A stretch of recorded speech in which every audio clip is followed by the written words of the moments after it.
This is Witchbase News for Friday the 9th of May 2025. I'm Commander Burr.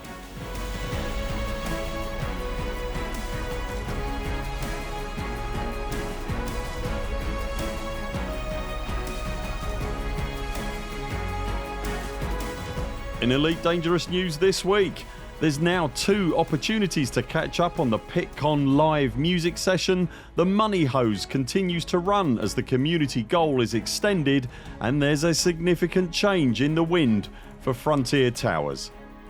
If you enjoy our videos, consider subscribing to the channel and remember to ping the little bell to make sure you see all our content and community posts. And if you'd like to help support our channel, links to our Patreon and everything else are in the description below. As you may be aware, we held our Pitcon event in Nottingham in the UK on the 26th of April this year, as well as playing host to a panel from the team at Frontier that culminated in a teased ship image that we now know was showing the colossal landing gear and engine clusters of the Panther Clipper Mark II. There was also a talk from the developers of Starship Simulator, live editions of both Galnet News Digest and Witchbase News, as well as a bunch of other fun stuff and things to see. If you missed the event, then there's a full 2-part live stream archive of the day available on this very channel, which you'll find linked below. Rini is also working on a showreel video from what was a very special day, which will be published in the next couple of weeks. If you weren't there, what you may also be unaware of is that, just like our event in 2023, the whole day is topped off by a live 90-minute concert featuring music and song inspired by Elite Dangerous.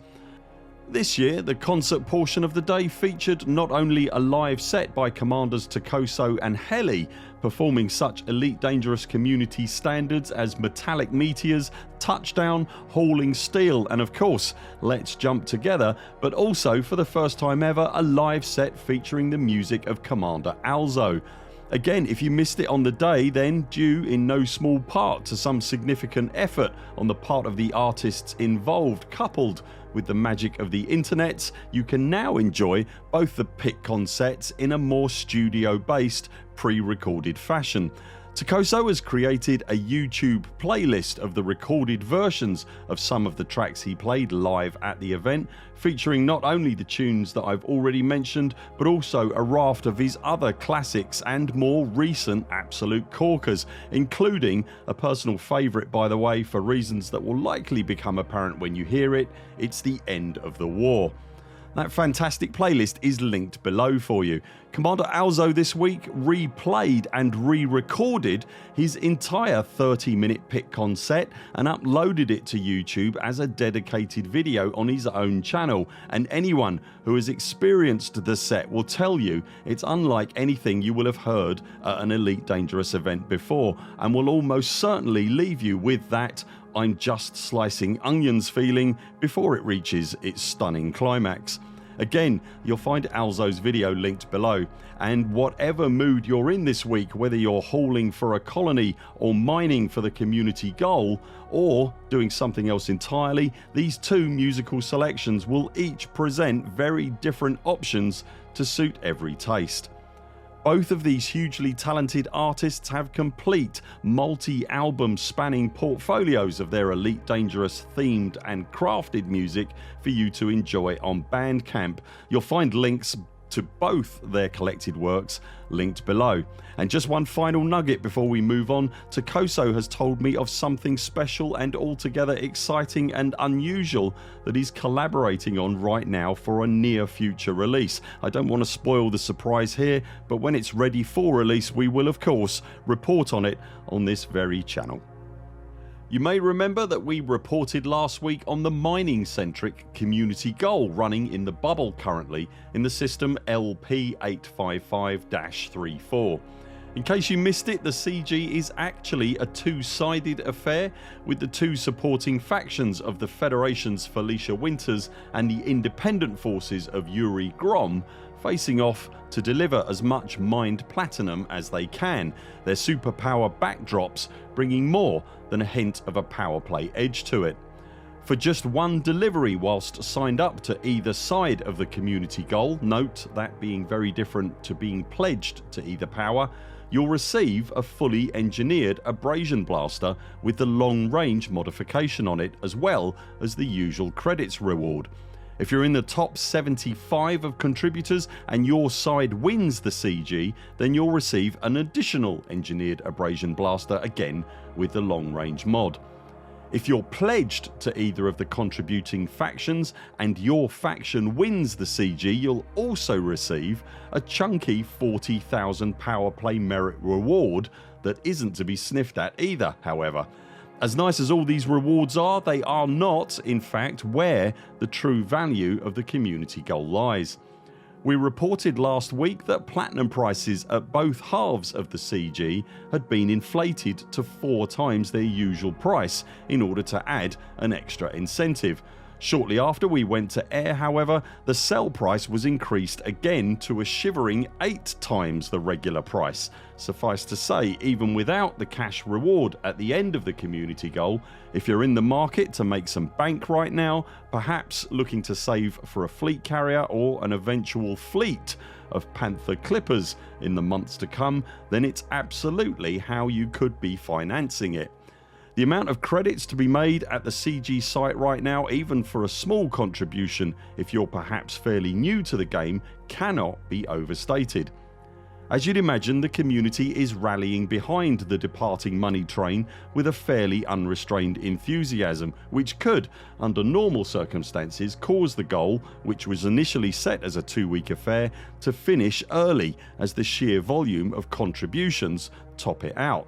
Indeed, it did seem that the Federation half of the goal was going to do that in fairly short order earlier this week.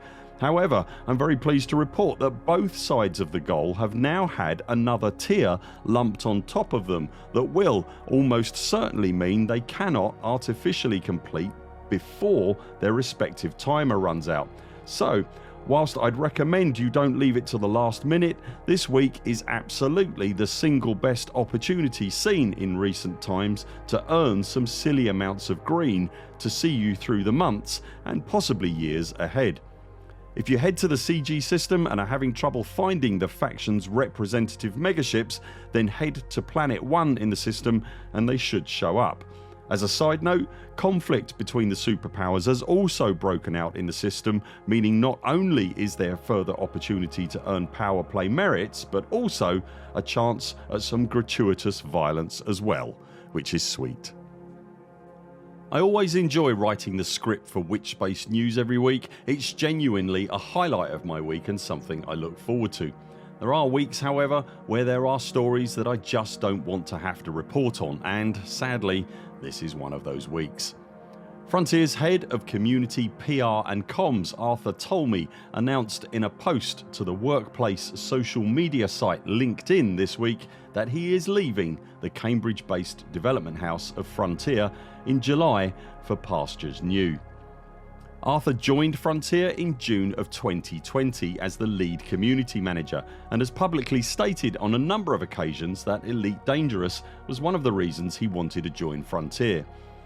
After a year in the position, having really only just got comfortable in the chair, he led the community and his team through what would turn out to be the single biggest firestorm in the history of Elite Dangerous during the dark early days and weeks of Odyssey's turbulent launch.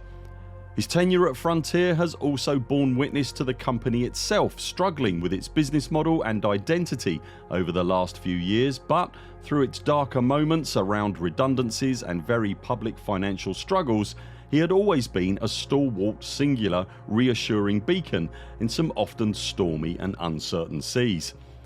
The game, of course, eventually settled down and Arthur continued to be a constant presence in the community and on the company's evolving live streams, as well as attending corporate and fan-made events whilst maintaining a playful and often teasing profile on social media surrounding the game. Most notably, many commanders will not soon forget his tactical use of Emperor Palpatine GIFs on Twitter to signal when something was happening in the game. As the landmark year of 2024 arrived, it was again Arthur leading the public face of the charge on the revamped Frontier Unlocked livestream, proclaiming that Elite Dangerous wasn't going anywhere, quite literally silencing critics in the community and answering directly that it definitely wasn't a dead game. And nearly a year and a half later, here we still are.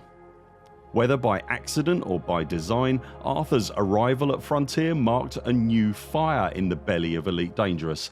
After some quiet and occasionally stagnant years, there returned a certain life and spark to the game's development and public confidence that had been sorely lacking at Frontier Towers. We know there is a bigger team at Frontier working on Elite Dangerous than any of us outside the company will ever really fully appreciate. But without a doubt, certainly from our limited perspective here, Arthur leaves the game, its surrounding business and importantly its reputation in a far healthier position than he found it. We're hopeful that this will mean the company will continue to move forward with the business model it has now established, behaving much more like the live service game it is and deserves to be. Whether it be on a live stream or in person, Arthur told me is a significant presence, and not just because of his now infamous in-person height advantage. Both figuratively and literally, his departure from Frontier Developments, and in particular the day-to-day of Elite Dangerous, will leave some very big shoes to fill indeed, and his impact on both the company and the universe of Elite Dangerous will, I suspect, be felt for many years to come. What lies in store for Arthur's personal journey we have yet to find out, but wherever he lands next is almost certain to similarly feel a similar significance in his arrival and the value he will bring as a communicator. Suffice to say, both Rini and I would like to extend our sincerest thanks to Arthur for everything he has facilitated for us and the game these last few years, and we wish him every singular success in the future. Are you continuing to mine platinum for the ongoing community goal? If you are, what tunes are you listening to as you mine? And how do you feel the future of the game now looks as Arthur prepares to leave the fold? Let us know in the comments below. That's it for now. Thanks very much for watching. We'll be back later this week with more videos. Until then, 07 Commanders, follow the greens on the way out and do keep clear of the toast rack. We very much look forward to seeing you next time.